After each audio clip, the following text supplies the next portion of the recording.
موت سے پہلے فرشتے آ جاتے ہیں.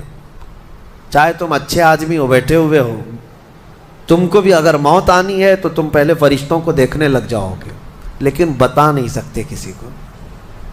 موت سے تھوڑی دیر پہلے فرشتے قریب آ جاتے ہیں. پہلے جماعت فرشتوں کی آتی ہے، پھر ملک الموت آتے ہیں. ملک الموت ان فرشتوں کے بیچ آتے ہیں. جیسے ہی یہ مرنے والا آدمی ملک الموت کو دیکھ لیتا ہے، پھر اس کے جسم میں کپ کپی طاری ہو جاتی ہے. اور ایسی کپ کپی طاری ہوتی ہے کہ کبھی پیشاب نکل جاتا ہے، کبھی پخانہ نکل جاتا ہے. اکثر دیکھنا مرنے والوں کی نجاست نکل جاتی ہے. ملک الموت کو وہ بہت قریب سے دیکھتا ہے، اور ان کی دو شکلیں ہیں. ایک بہت بھیانک شکل ہے، اس کو دیکھنا ہی عذاب ہے، اور ایک بہت خوبصورت شکل ہے، ان کو دیکھنا ہی رحمت ہے. وہ نیک بندوں کی روح نکالنے کے لیے جب جاتے ہیں تو خوبصورت شکل میں جاتے ہیں، اور جب گنہگاروں کی روح نکالنے جاتے ہیں تو بھیانک شکل میں جاتے ہیں. اور ان کو دیکھتے ہی مرنے والے کا جسم پیلا پڑ جاتا ہے، پیشانی اکھڑ جاتی، آنکھیں پھٹی رہ جاتی، اور پھر خرخرا آنے لگ جاتا ہے، یعنی خرخر کی آواز تیز ہو جاتی ہے. وہ بولنا چاہتا ہے اپنے پاس والوں کو، لیکن بول نہیں سکتا، بند ہو جاتا ہے. یہ وہ وقت ہے جب اس کے توبہ کا دروازہ بھی بند ہو جاتا ہے. اب اگر فرشتوں کو دیکھ کر کوئی توبہ بھی کر لیا، ایمان لایا، تو اس کا ایمان قبول نہیں. اس وقت سے پہلے پہلے تک جو بھی ایمان لایا یا توبہ کیا، اس کی توبہ قبول ہے.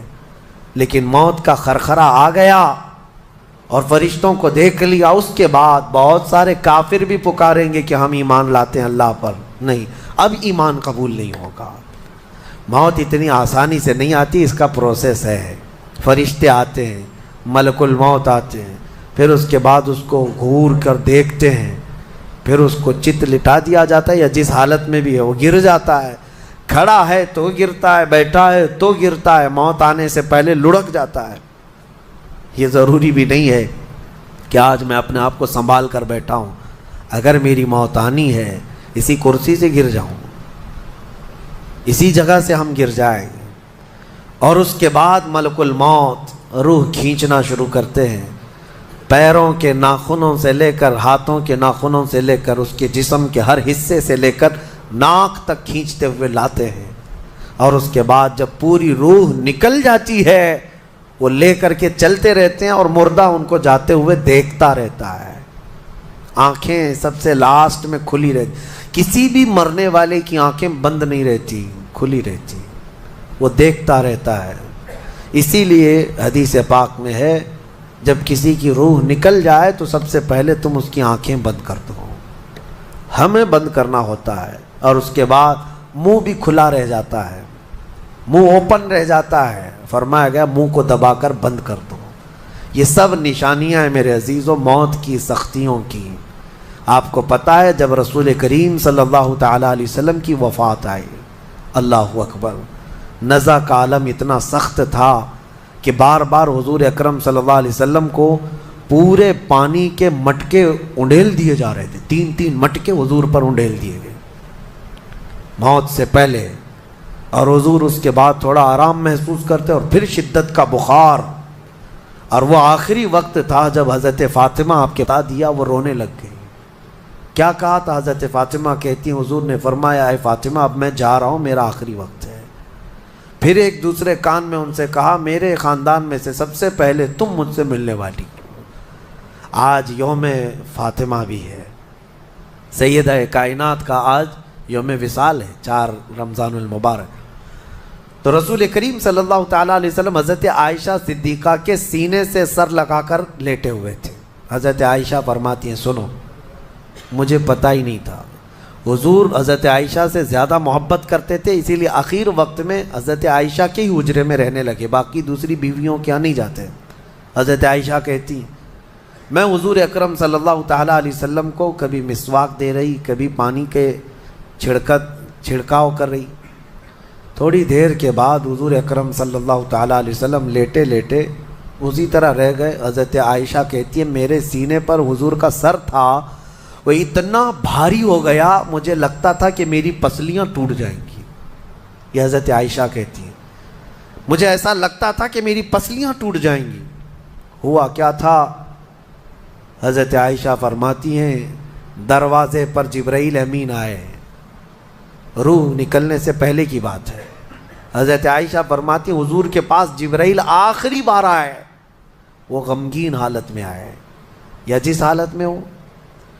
حضرت رسول کریم صلی اللہ علیہ وسلم سے عرض کرنے لگے یا رسول اللہ دروازے پر موت کا فرشتہ کھڑا ہے، آپ کی اجازت چاہتا ہے، اگر آپ اجازت دے دیں تو وہ آئے گا اور آپ کی روح پاک کو اللہ کے حضور لے جائے گا. اور یا رسول اللہ آج سے پہلے اس فرشتے نے کسی سے اجازت نہیں لی اور قیامت تک کسی کی روح نکالنے کے لیے وہ اجازت لے گا بھی نہیں. یہ صرف رسول پاک کی خصوصیت تھی. حضور نے فرمایا آنے دو. ملک الموت آئے اور جب حضور کی اجازت سے روح نکالی تو حضرت عائشہ کہتی ہیں اتنا بھاری ہو گیا تھا سر کہ مجھے لگتا تھا کہ میری پسلیاں ٹوٹ جائیں گی سینے کی. اور اس کے بعد حضرت عائشہ فرماتی ہیں میں نے حضور کے سر مبارک کو نیچے کی طرف کیا، مجھے پتہ بھی نہیں تھا کہ حضور کا انتقال ہوا. میں حضور اکرم صلی اللہ علیہ وسلم سے باتیں کرنے میں مصروف تھی. اسی میں حضرت ابو بکر صدیق حجرے میں آئے، پوچھا عائشہ کیا حال ہے حضور کا؟ حضور اکرم صلی اللہ علیہ وسلم کو دیکھا حضرت ابو بکر نے اور پیشانی مبارکہ پر ہاتھ رکھا تو وہ بہت ٹھنڈی تھی. ماتھے کو بوسہ دیا اور ایک آہ بھری اور ایک جملہ کہا تھا یا رسول اللہ ایک بار موت آنی تھی وہ آپ پر آ گئی، اب موت کی سختی اللہ دوبارہ کبھی آپ کو نہیں عطا کرے گا. موت کی سختی کیونکہ حضور کو انہوں نے دیکھا تھا، کئی دنوں سے تکلیف تھی. 13 دن تک حضور پاک صلی اللہ علیہ وسلم کو تکلیف تھی، 13 دن تک. حضرت ابو بکر کہتے ہیں یا رسول اللہ اب موت کی سختی دوبارہ کبھی نہیں آئے گی، جو اللہ کا وعدہ تھا وہ پورا ہو گیا. پورا کھل کر کے رو بھی نہیں پا رہے تھے ابو بکر صدیق اور اپنے اندر دبا بھی نہیں پا رہے تھے. موت کی سختی انہوں نے دیکھا اور اس کے بعد کہا اے عائشہ کیا دیکھ رہی ہو، اللہ کے رسول ہم سے رخصت ہو چکے ہیں. پھر انہوں نے آ کر مسجد میں اعلان کیا اے لوگو اللہ کے نبی کا انتقال ہو چکا. اب مجھے یہاں یہ بتانا ہے اگر موت سے کوئی بچ سکتا تھا تو سب سے پہلا نمبر تو رسول اللہ کا ہونا چاہیے تھا، کیونکہ اللہ کے سب سے محبوب نبی وہی ہیں. جب رسول پاک صلی اللہ تعالیٰ علیہ وسلم کو بھی موت آئی تو میاں ہمارا اور تمہارا شمار نہیں، چاہے 100 سال زندگی مل جائے لیکن مرنا ضروری ہے.